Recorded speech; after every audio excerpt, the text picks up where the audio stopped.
Schezwan fish তো অনেকেই অনেকভাবে খেয়েছেন, কিন্তু যদি রেস্টুরেন্টের স্টাইলে শেজওয়ান ফিশ রেসিপি খেতে চান, তাহলে বলবো বাড়িতে একবার এইভাবে ট্রাই করে দেখুন। সমস্ত ঘরোয়া উপকরণ দিয়ে স্বাদটাকে অপরিবর্তিত রেখে 10 মিনিটে একটা টেস্টি ফিশের রেসিপি। শিল্পী শিল্পতে আপনাদের স্বাগত জানাই। আজকের মেনুতে থাকছে শেজওয়ান ফিশ রেসিপি।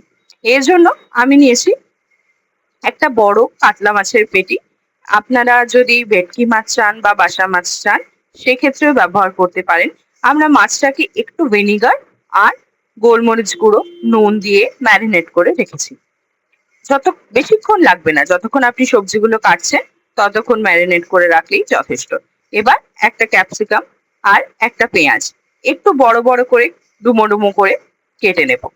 আর হ্যাঁ, এরকম চট জলদি হেলদি রেসিপি পাওয়ার জন্য রিকোয়েস্ট করব আমার চ্যানেলটাকে একটু সাবস্ক্রাইব করে দেবেন, আর আমার ভিডিওগুলো লাইক, কমেন্ট, শেয়ার করে দেবেন। আর খেয়ে অবশ্যই কমেন্ট সেকশনে জানাবেন আপনাদের খেতে কেমন লাগলো। আমি একটা গোটা ক্যাপসিকামকে কেটে নিয়েছি।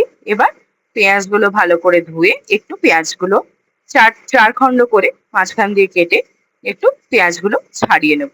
ব্যাস, আমাদের কাটাকাটির পর্ব এই হলে শেষ। আচ্ছা, এই মাছগুলো আপনারা যদি বাজার থেকে কাটিয়ে আনতে চান তাহলেও করতে পারেন। আমি এখানে বাড়িতেই একটু ছোট্ট ছোট্ট কিউবের আকারে মাছগুলোকেও কেটে নেব। আমাদের এখানে পেঁয়াজের কাজও শেষ, ক্যাপসিকামের কাজও শেষ। এবার চলুন বাকি কাজের পালা। এই যে মাছগুলো আমরা ম্যারিনেট করে রেখেছিলাম, মাছগুলোকে একটু বড় বড় করে এখানে আমরা কিউব করে কেটে নেব।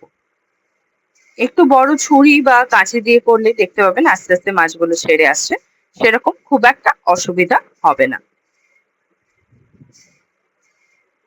এইভাবে মাছগুলোকে কেটে আপনারা যদি ডাইরেক্ট ম্যারিনেট করতে চান সেক্ষেত্রেও ম্যারিনেট করতে পারেন।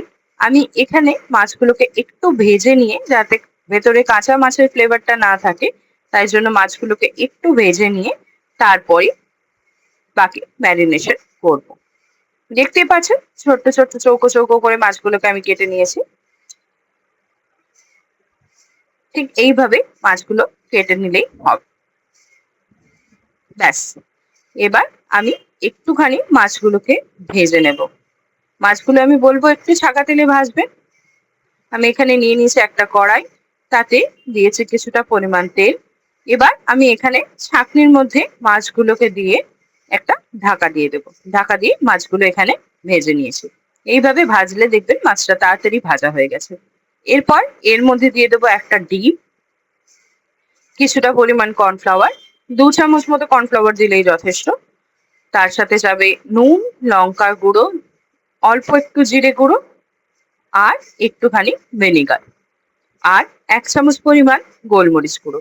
এটা দিয়ে ভালো করে আমরা এখানে মেখে নেব। এই ম্যারিনেশনটাই কিন্তু মেন।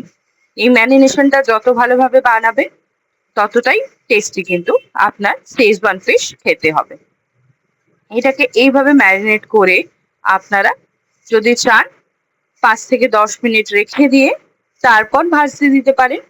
আমি এখানে স্ট্যান্ডিং টাইমে না রেখেই মাছগুলোকে ভেজে নিলাম। এবার কড়াইতে অল্প একটু পরিমাণ তেল দিয়ে আমি দেব আগে থেকে কেটে রাখা রসুনের কুচি। এখানে দিয়েছি 1 চামচ নুন, 1 চামচ লঙ্কার গুঁড়ো, আর আগে থেকে কিছুটা প্রায় 10-12 কোয়া কেটে রাখা রসুনের কুচি। এগুলোকে একটু ভালো করে ভাজতে দেব। এবার এর মধ্যে দিয়ে দিচ্ছি আমি পরিমাণ মতো কাঁচা লঙ্কা। আপনারা যেরকম ঝাল খান সেই হিসেবে ব্যবহার করতে পারেন। আমি কাঁচা লঙ্কাগুলো ছিঁড়ে দিলাম। এবার এগুলোকে একটু ভাজা ভাজা হয়ে এলে, রসুনের কাঁচা গন্ধটা চলে গেলে, পেঁয়াজ আর ক্যাপসিকামটা দিয়েও আমি একটু ভালো করে ভেজে নেব। খুব বেশি ভালো করে ভাজার দরকার নেই, একটু কাঁচা ভাবটা যাতে চলে যায় সেইটুকু পরিমাণটুকু ভাজা হলেই যথেষ্ট। এরপর আমি নিয়েছি এখানে নরের শেজওয়ান সস। তার মধ্যে দিয়ে দেবো 2 চামচ পরিমাণ শেজওয়ান সস, আর যতটা পরিমাণ সস দিয়েছেন ঠিক তার সম পরিমাণ জল। এরপর এর মধ্যে দেব নুন, স্বাদ মতো চিনি। আমি এখানে ছোট চামচের 1 চামচ পরিমাণ চিনি দিয়েছি, যেহেতু শেজওয়ান সসটা একটু ঝাল ঝাল হয়, একটু স্পাইসি হয়। আপনারা যদি একটু মিষ্টি বানাতে চান তাহলে দিতে পারেন। এবার ফুটে উঠলে আগে থেকে যে ম্যারিনেট করে মাছগুলো ভেজে রেখেছিলাম সেই মাছগুলো এর মধ্যে দিয়ে একটু নাড়াচাড়া করে একবার ফুটিয়ে নিলেই আপনার রান্না অলমোস্ট রেডি। এবার আর কি, এবার জিরা রাইস বলুন, গার্লিক রাইস বলুন, পরাঠা বলুন, তার যার সাথে খুশি আপনি খান। আর খেয়ে অবশ্যই কমেন্ট সেকশনে জানাবেন আপনাদের খেতে কেমন লাগলো। আর এরকম টেস্টি রেসিপি পাওয়ার জন্য রিকোয়েস্ট করবো আমার চ্যানেলটাকে একটু সাবস্ক্রাইব করে ভিডিওগুলো লাইক করে দেবেন।